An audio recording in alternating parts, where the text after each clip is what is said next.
Good afternoon, Mr. Grant. I'm assuming it's shortly after your lunch break, so let's keep this as cozy as possible, all right? Okay.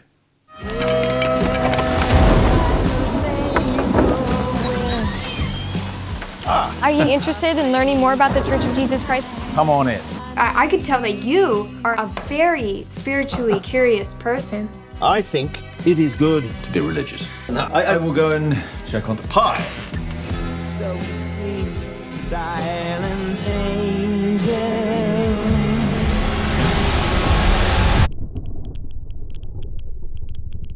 Mr. Reed lights a scented candle when the two ladies arrive. Did you really light the scented candle on set, or would that have been too headache-inducing after a while? Well, it's true that personally, I'm very anti-scented candles. I think it's the gift you give someone you really hate. Famously, during the filming of Once Upon a Time in the West, Henry Fonda came to the set with dark contact lenses and a mustache to play the villain. Sergio Leone had him remove all of that because he didn't want him to look like a cliched villain. Since you look pretty normal in Heretic, was there ever a discussion about the more villainous look for you? It's a very delicate balance because you want to get full terror at one point in the film, but at the beginning of the film, my character needs to be apparently quite normal and maybe even welcoming and nice.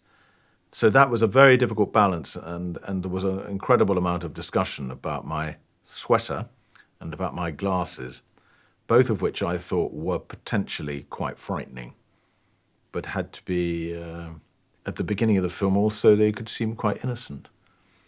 They had to have two personalities. In this film, you walk a fine line, just what you mentioned, between menacing and humorous. Do you think the directors could put together a full-blown comedy from different takes? And would you love to see that? Yes, I would.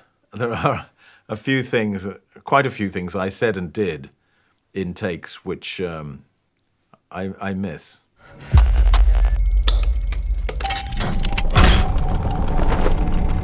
We just need to go home. I won't keep you if you wish to leave. But I want you to choose which door to go through based on your faith. What does this have to do with us leaving? Everything. The house set is beautifully made and has a lot of storage space. Did you fill any drawers with snacks that you could eat between takes? It's very difficult to keep oneself in the right mood during a long day's filming. I'm continually bringing myself up with sugar or caffeine and then calming myself down again with CBD, chewy things, or I don't know, breathing or something like that. And you've got to be really careful about lunch. You stop for lunch, you're starving, you eat, and then you come back, you're so sleepy you can't remember any of your lines. It's a nightmare. So yeah, I have things hidden away, but mainly with the makeup woman. She has a thing called a panic bag for me, for when I have my little panics. I think that we're being studied. It will make your hearts beat faster. It may even make you want to die.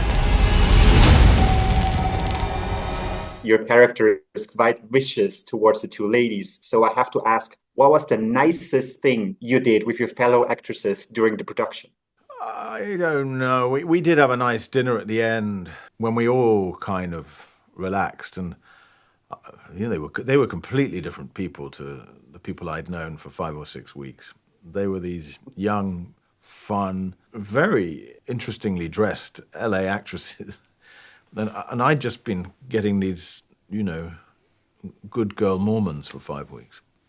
Because a character loves to talk about iterations, especially forgotten ones, what forgotten performances of yours would you like people to discover or rediscover? Well, I've mentioned in other interviews, actually, after we'd shot 4 Weddings and a Funeral, I made another film with the same director, Mike Newell, called An Awfully Big Adventure, in which I played a very dark, twisted, predatory, seedy, nicotine-stained theatre director. And no one ever saw that film. And I'm quite good in it. And I wish they had seen it, and I wish that I had had a parallel career doing sort of character roles. earlier than I have. Do not be afraid.